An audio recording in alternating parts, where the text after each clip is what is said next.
वो मुख्यमंत्री जो उप मुख्यमंत्री बन गया, उसने ऑटो वाले के लिए मुख्यमंत्री की कुर्सी छोड़ दी।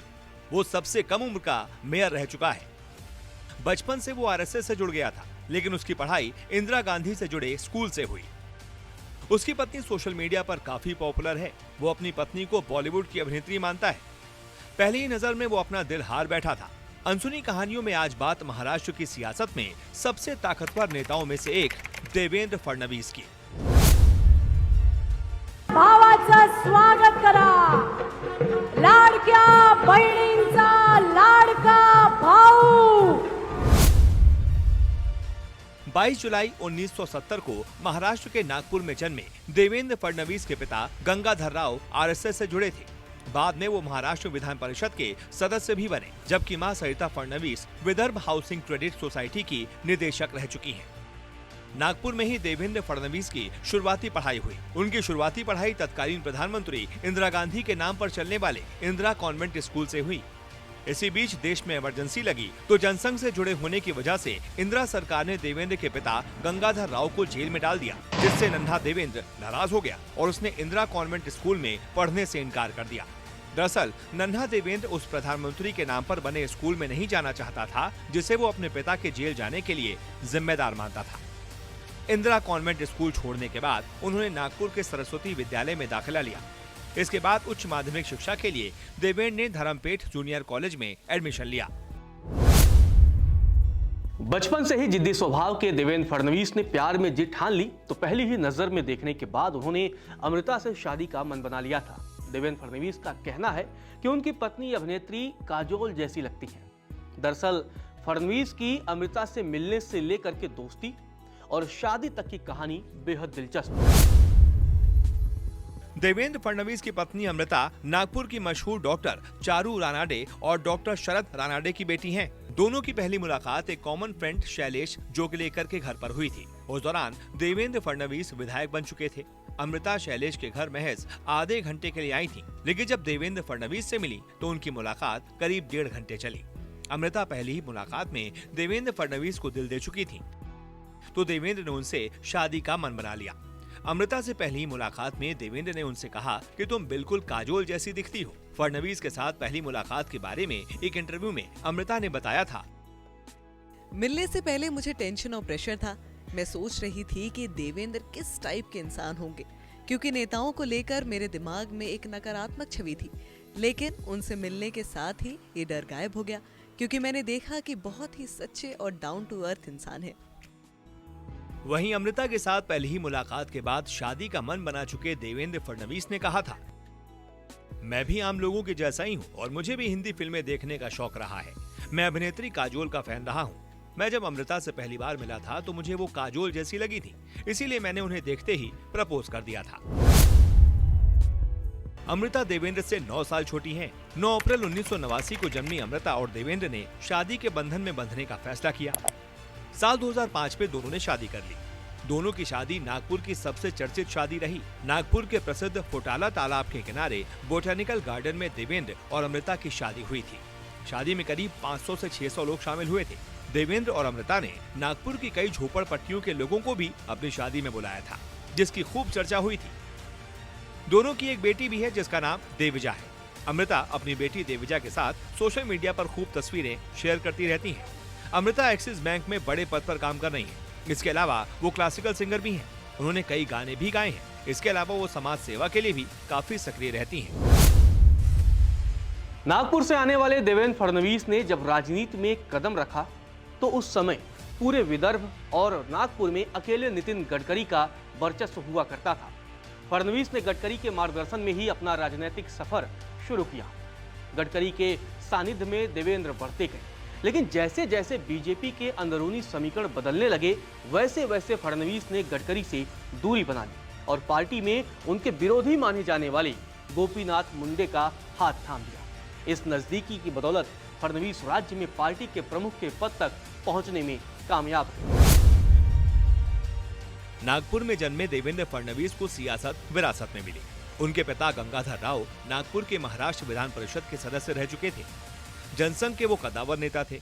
वहीं उनकी चाची शोभा फडणवीस बीजेपी शिवसेना की पहली सरकार में मंत्री थी। छात्र जीवन में देवेंद्र ने एबीवीपी में अपना लोहा मनवाया।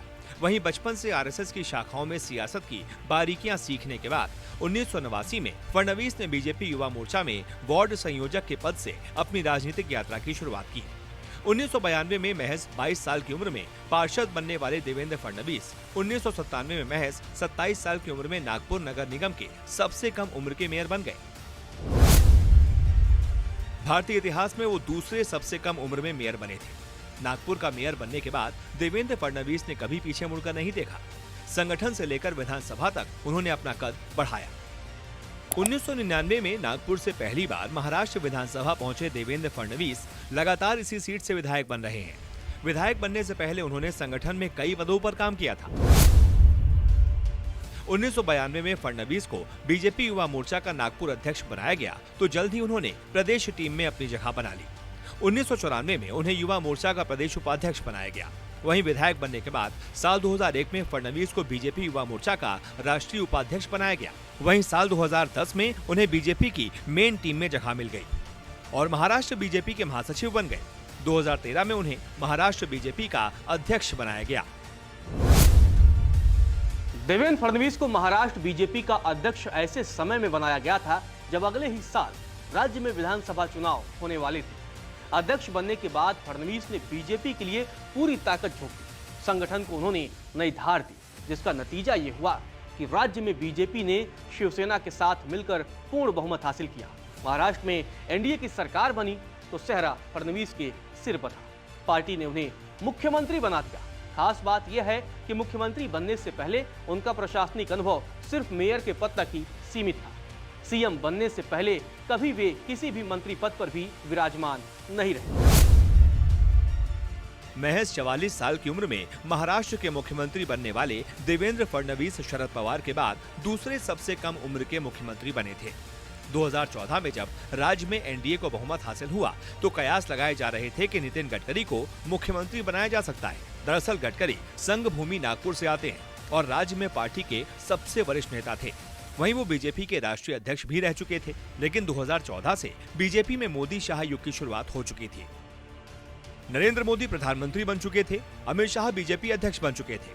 जब महाराष्ट्र के मुख्यमंत्री चुनने की बारी आई तो मोदी शाह ने फडणवीस के नाम पर मुहर लगाई। 31 अक्टूबर 2014 को देवेंद्र फडणवीस ने महाराष्ट्र के 17वें मुख्यमंत्री के तौर पर शपथ ली। 2019 में पहला कार्यकाल पूरा करने के बाद जब चुनावी नतीजे आए तो बीजेपी और शिवसेना ने बहुमत हासिल किया। लेकिन मुख्यमंत्री के चेहरे को लेकर उद्धव ठाकरे अड़ गए। उद्धव ने बीजेपी से अपना समर्थन वापस ले लिया। इसी दौरान बीजेपी और फडणवीस ने बड़ी गलती कर दी।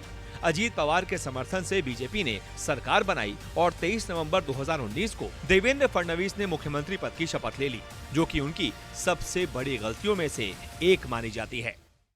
दरअसल 5 दिनों बाद ही अजीत पवार ने सरकार से समर्थन वापस ले लिया, जिसके बाद बीजेपी की सरकार गिर गई।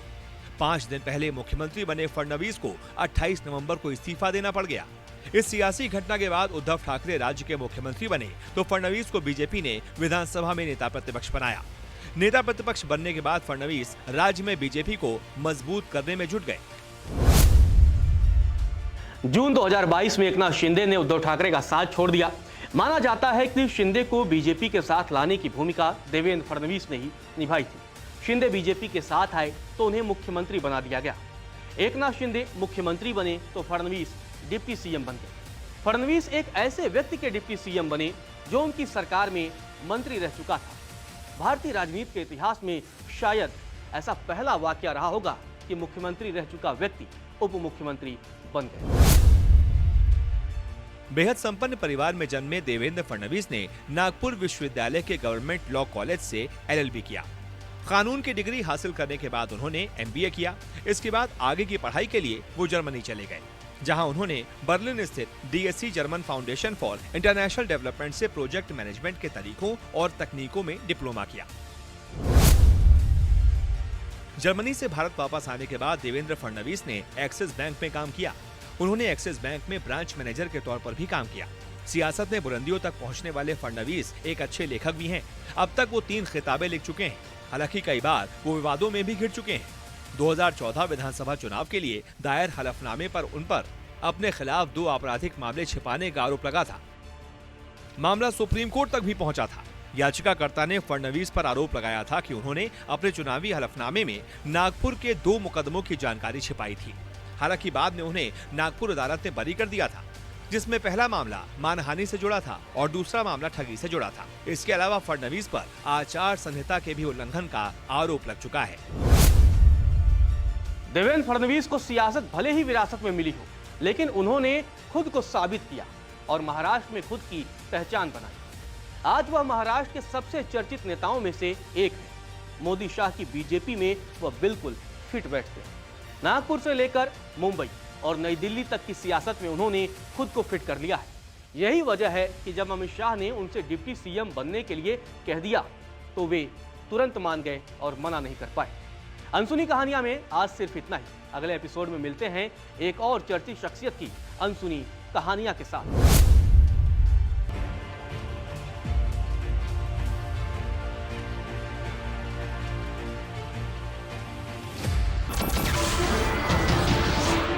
नमस्कार, मैं हूं मानक गुप्ता। अगर आपको हमारा ये वीडियो पसंद आया हो तो इसे लाइक और शेयर जरूर करें और हाँ, हमें सब्सक्राइब और फॉलो करना ना भूलें ताकि आप देश और दुनिया की कोई खबर मिस ना करें। तो जुड़े रहिए हमारे साथ और देखते रहिए News 24।